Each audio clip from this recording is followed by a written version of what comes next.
दोस्तों आज हम बात करने जा रहे हैं भारत देश के उस जबरदस्त खिलाड़ी की जिसने मोटिवेशन की दुनिया में वो मुकाम हासिल किया है जिसे पाना हर किसी के बस की बात नहीं है। ये शख्स न केवल एक बेहतरीन मोटिवेशनल स्पीकर है बल्कि इन्होंने तो नेटवर्क मार्केटिंग, बिजनेस जैसी कोच और बड़ी बड़ी फील्ड में अपनी सफलता की झंडी गहराई। अगर आप अभी तक इनको नहीं पहचान पाए हैं तो भैया आपको बता दें, इनका नाम है हर्षवर्धन जैन, जिनसे शायद आज मुश्किल है कोई ऐसा हो जो कि इनको न जानता हो। इस महान हस्ती के बारे में भैया हम क्या ही बताएं। इनकी पॉपुलैरिटी का अंदाजा आप इस बात से लगा सकते हैं कि इनके एक सेमिनार को अटेंड करने के लिए दूर दूर से लोगों की भीड़ आती है। ये बात भी सच है कि इन्होंने अपनी सफलता और काबिलियत से अपने सारे सपनों को तो पूरा किया ही किया, साथ ही साथ आज इनकी स्पीचेस और गजब की टेक्निक्स को सुनकर हर कोई आज अपने जीवन को बदल रहा है। आज के समय की बात करें तो भैया हर्षवर्धन एक वो नाम है जो देश भर के लोगों में मशहूर है और इन्होंने अपनी जबरदस्त और शानदार बातों से हर किसी के दिल में खास जगह बना ली है। इनके पूरे जीवन के बारे में बात करने से पहले आइए हम इनसे जुड़े कुछ इंटरेस्टिंग फैक्ट जान लेते हैं। दोस्तों हर्षवर्धन वो कमाल के इंसान है जिन्होंने अपनी कंपनी मल्टी लेवल मार्केटिंग को बचाने के लिए जेल में जाना मंजूर किया। असल में 2011 में एक वो समय आया जब भारत सरकार ने पैसों का रोटेशन करने वाली सभी एमएलएम कंपनीज को बंद कर दिया और उन्हीं में से एक कंपनी हर्षवर्धन की थी। तो भैया फिर क्या था, इन्होंने ठान लिया चाहे कुछ भी हो, इन्हें अपनी कंपनी किसी भी हाल में बचानी है। एमएलएम कंपनी को बचाने के लिए इन जनाब ने सरकार के खिलाफ आंदोलन शुरू किया। इनके आंदोलन की वजह से इन्हें 36 दिन के लिए जेल में रहना पड़ा। लेकिन भाई साहब कहते हैं ना, जिस बंदे को अपनी लाइफ में कुछ करना होता है वो अपने बेकार से बेकार टाइम को भी वेस्ट नहीं जाने देता। कुछ इसी तरह के हैं हमारे हर्षवर्धन। जब आंदोलन की वजह से इन्हें 36 दिनों के लिए जेल जाना पड़ा तब इन्होंने अपने उस बुरे वक्त में भी हार नहीं मानी और केवल 36 दिनों में 70 बुक्स पढ़ डाली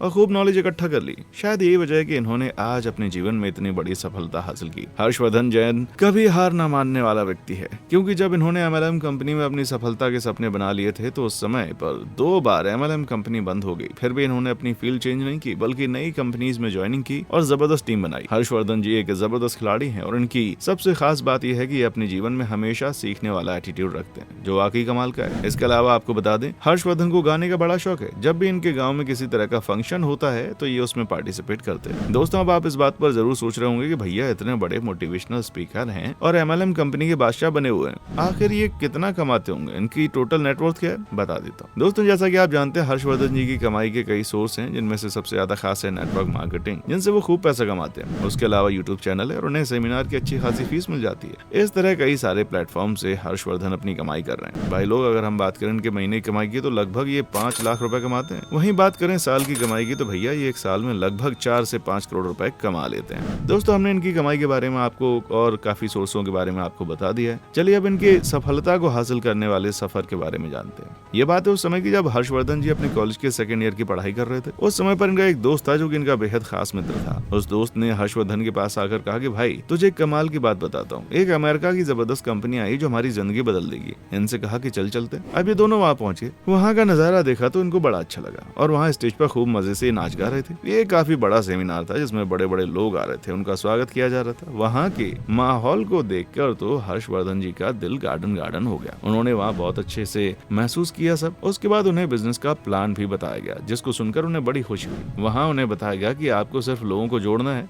जीवन में बैठ के पैसे कमाने हैं। अब सेमिनार की पावरफुल बातें सुनकर और उस खूबसूरत माहौल को देखकर हर्षवर्धन जी वहीं के हो गए। इन्होंने ठान लिया कि वो तो नेटवर्क मार्केटिंग बिजनेस के झंडे गाड़ देंगे। अब इन्होंने नेटवर्क मार्केटिंग को ज्वाइन तो कर लिया और यहाँ इनके सामने एक बड़ी परेशानी आ गई जिसके बारे में सोचकर काफी परेशान थे, और वो ये थी कि मार्केटिंग की ये फील्ड इनके लिए बिल्कुल नहीं थी। इसके बारे में इन्हें कुछ भी नॉलेज नहीं था, लेकिन फिर भी इन्होंने इस बारे में ज्यादा नहीं सोचा और एमएलएम यानी मल्टी लेवल मार्केटिंग कंपनी में कदम बढ़ाए। हर्षवर्धन जी ने नेटवर्क मार्केटिंग को ज्वाइन किया, अपना बिजनेस शुरू किया। लेकिन ये जिस तरह सोच रहे थे इनका बिल्कुल वैसा नहीं रहा। इनके बिजनेस के शुरुआती सफर बिल्कुल अच्छे नहीं थे। शुरुआत के पहले महीने में इनके साथ कोई भी नहीं जुड़ा। इन्होंने कई बार अपने दोस्तों की जान पहचान वालों रिश्तेदारों को बिजनेस के बारे में समझाया, लेकिन फिर भी इनके साथ कोई ज्वाइन नहीं होता था। हर्षवर्धन अक्सर लोगों से कहा करते थे, आ जाओ, जुड़ जाओ, बन जाओ करोड़पति। इनके ऐसे शब्दों की वजह से हर कोई इन्हें सीरियस नहीं लेता था। तब इन्होंने एमएलएम कंपनी के सीनियर से जाके बात की, उनसे कई सवाल पूछे, फिर उनसे ही इन्होंने सभी ट्रिक्स की ट्रेनिंग ली जो एक नेटवर्क मार्केटिंग में होनी चाहिए। जिसके बाद इन्होंने फिर से अपने बिजनेस में वापसी की और साल 2000 से इन्होंने जमकर मेहनत करनी शुरू कर दी। नॉलेज मिलने के बाद तो भाई इन्हें उसका रिजल्ट भी देखने को मिल रहा था। ये खूब पैसा कमाने लगे और इस तरह से अपनी एमएलएम कंपनी को ही सब कुछ मानकर उसमें आगे बढ़ते जा रहे थे। इस तरह से हर्षवर्धन अपनी सफलताओं को हासिल कर रहे थे, लेकिन पता नहीं इनकी खुशियों को किसकी नजर लग गई। अचानक इनके साथ कुछ ऐसा हुआ जिसकी वजह से पूरी तरह से बर्बाद हो गए। असल में जिस कंपनी में काम कर रहे थे वो साल 2005 में बंद हो गई, जिसकी वजह से इनकी मेहनत और बनाई हुई टीम सब कुछ पूरी तरह डूब गया। अब इस घटना से इनको नुकसान तो काफी हुआ, लेकिन अब ये इस फील्ड के अच्छे जानकार हो गए, इसलिए इन्होंने इस फील्ड में ही अपने करियर को बनाने का सोचा और साल 2006 में इन्होंने इन्होंने नेटवर्क मार्केटिंग की दूसरी कंपनी ज्वाइन कर ली और इस कंपनी में इन्होंने तहलका मचा दिया। आते ही पिछली कंपनी से भी ज्यादा कमाई कर ली। इस तरह के इनके जीवन में वापस से सब कुछ ठीक होता जा रहा था और इन्होंने फिर से सफलता हासिल करनी शुरू कर दी। पर यहाँ इनकी लाइफ में अभी सब कुछ ठीक नहीं हुआ, क्योंकि इन्हें भी नहीं पता था कि आगे चलकर इनकी लाइफ में क्या होने वाला है, जिसकी वजह से फिर से इनको काफी बड़ा झटका झेलना पड़ा। दरअसल 2011 में मनी सर्कुलेशन करने वाली सभी MLM कंपनीज को सरकार की तरफ से बंद कर दिया गया, जिसमें से एक हर्षवर्धन शामिल थे।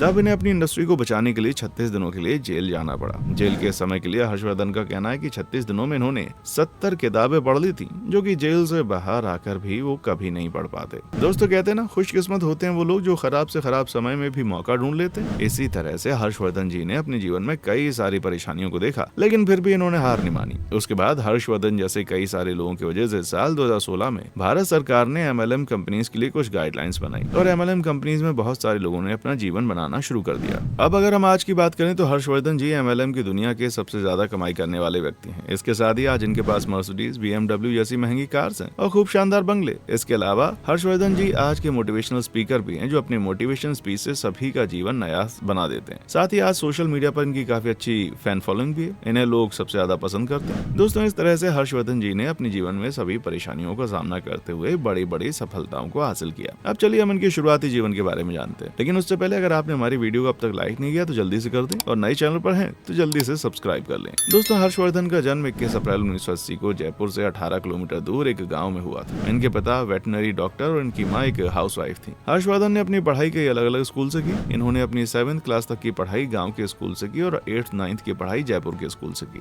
10th क्लास की पढ़ाई बीकानेर से की और उसके बाद 11th 12th की पढ़ाई खंडेलवाल स्कूल से की। असल में हर्षवर्धन शुरू से ही पढ़ाई लिखाई में उनका मन नहीं लगता था, उन्हें पढ़ना अच्छा नहीं लगता था, जिसकी वजह से वो आगे चलकर फर्स्ट ईयर में फेल हो गए। जिसके बाद इन्होंने अपने सब्जेक्ट्स को बदला, फिलोसफी में आगे की पढ़ाई की और इस तरह से उन्होंने अपने जीवन की शुरुआत की। इनकी मैरिज लाइफ की बात करें तो इनकी शादी साल 2000 में हो चुकी है। इनकी पत्नी का नाम सुशीला शर्मा है, जिनके बारे में अक्सर वो अपने सेमिनार में चर्चा करते हैं। इनके पास एक बेटा भी और आज ये अपने माता पिता और पत्नी बच्चों के साथ में खुश खुश रह रहे हैं। दोस्तों ये हैं आपके और हमारे हर्षवर्धन जी, जिन्होंने सभी परेशानियों को पार करते हुए अपने सक्सेस को हासिल किया। अब आप हमें बताएं आपको ये कैसे लगते हैं, कमेंट सेक्शन में आए। चैनल पर नए हैं तो जल्दी से सब्सक्राइब करें, बेल आइकन को प्रेस करना बिल्कुल ना भूलें। जल्दी मिलते हैं अगली वीडियो में, देखने के लिए शुक्रिया।